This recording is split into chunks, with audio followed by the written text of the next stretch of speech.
Como batalhar pela fé uma vez dada aos santos. Quarta parte. Carta de Judas. Comentário de Mário Persona. Aí ele continua falando no versículo 11, foram levados pelo engano do prêmio de Balaão. Quem foi Balaão? Balaão era um profeta pagão, um mago talvez, ou alguma coisa assim, algum tipo de bruxo, e ele é contratado para amaldiçoar Israel. Isso está, eu acho que, em Números, né? Em Números 24 ou 23, alguma coisa assim. Ele é contratado, resumindo a história, ele é contratado para amaldiçoar Israel. Só que aí Deus intervém e vem e fala com Balaão. E proíbe ele de ir amaldiçoar Israel. Mas Balaão insiste, porque eles querem pagar muito dinheiro para Balaão. Os inimigos de Israel querem pagar muito dinheiro para Balaão. E Balaão insiste, Deus já tinha se manifestado para ele dizendo, não vai com esses príncipes que vieram te buscar aí, te ofereceram dinheiro para você ir lá amaldiçoar Israel, não vá. Mas ele insiste, porque eles voltam depois com melhores ofertas, e aí Balaão insiste, mas posso ir? Aí Deus fala, vai. E ali a gente aprende uma coisa importante até para a vida do cristão, que existe a vontade de Deus e existe a permissão de Deus. A vontade de Deus é aquela que ele mostra claramente da primeira vez. A permissão de Deus é aquela que nós insistimos tanto em fazer a nossa própria vontade, que Deus permite.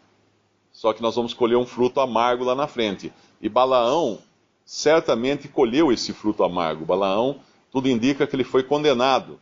Porque no meio da sua profecia, porque ele não consegue amaldiçoar Israel, ele vai abençoar Israel, ao contrário, ele vai inverter o discurso dele, vai abençoar Israel, mas ele fala uma coisa na profecia dele, que deixa claro que ele seria condenado. Ele próprio condena a si próprio, ele fala a respeito de Cristo, que Deus levantaria de Israel, ele fala, vê-lo-ei, mas não de perto, eu verei de longe, porque ele não veria Cristo de perto. Ele não estaria na companhia. Podemos ler esse versículo? Números, capítulo...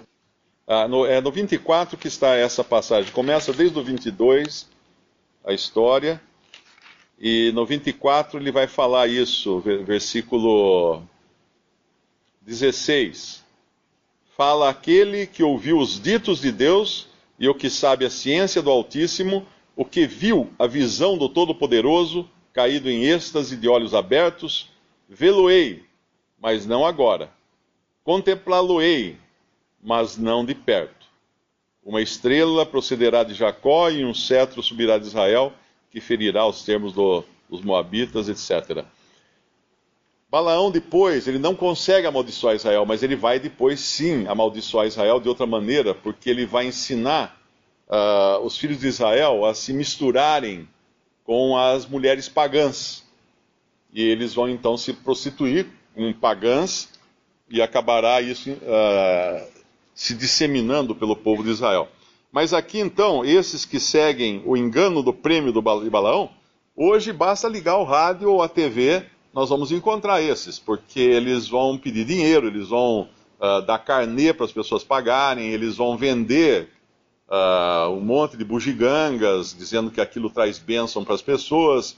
Eles vão, em suma, fazer comércio, como foi dito pelo apóstolo, farão comércio de vós. Eu não me lembro agora qual é a passagem que fala isso. E Apocalipse também fala de Babilônia, né? Aquela que negociava com as nações. Então essa transformação, primeiro, a transformação do Evangelho na salvação por obras, e esse é o caminho de Caim. Segundo, a transformação do Evangelho num negócio, este é o engano do prêmio de Balaão. E terceiro, pereceram na contradição de Coré. O que foi Coré? Coré foi um que ele quis usurpar uma posição que não era dele. E ele foi então condenado por causa disso. E o não reconhecimento do senhorio de Cristo também equivale à contradição de Coré, porque no momento que nós colocamos homens acima de nós e não Cristo como Senhor e cabeça, nós não estamos reconhecendo a autoridade máxima, que é Cristo. Porém, o próprio Senhor Jesus Cristo deu à Assembleia também, à Igreja, aqueles que têm o cuidado pela Assembleia, aqueles que têm, que zelam, são zeladores, né? São aqueles que cuidam do rebanho. E existe também a necessidade de cada um considerar esses, como fala lá em Hebreus, dos vossos pastores, né? Que ele fala, obedeceis aos vossos pastores, ou alguma coisa, aos vossos guias, obedeceis aos vossos guias. Então existe sim também entre os crentes, eu não diria uma hierarquia como um sacerdócio, né? Que a gente encontra em algumas religiões, ou pastor, que é uma autoridade máxima em religiões protestantes, ou alguma coisa assim, não. Mas existe na Assembleia local irmãos que têm zelo, que têm cuidado, que são zeladores do rebanho. E devem ser escutados quando, obviamente, eles trazem alguma coisa para o bem do rebanho. Então, Coré nos fala dessa insubordinação, acho que a palavra é essa. Insubordinação. A primeira é a salvação por obras, que é a pretensão do homem se salvar a si mesmo. Segundo, é fazer de Deus comércio. Terceiro é sentimento de insubordinação. Me parece que é quando Samuel vai em busca de Davi, que ele diz que Deus não enxerga como enxerga o homem. Eu acho que é isso, estou enganado. Deus não vê como vê o homem. É na escolha dos... Acho que é 1 Samuel 16, mas eu não sei se é aqui que eu... acho que é isso. 16, 1 Samuel 16, versículo 6. E sucedeu que entrando eles, viu a Eliabe, e disse, certamente está perante o Senhor o seu ungido. Ele tinha ido lá escolher aquele que seria o rei, que seria o ungido de Deus. Porém o Senhor disse a Samuel, não atentes para a sua aparência, nem para a altura da sua estatura, porque o tenho rejeitado.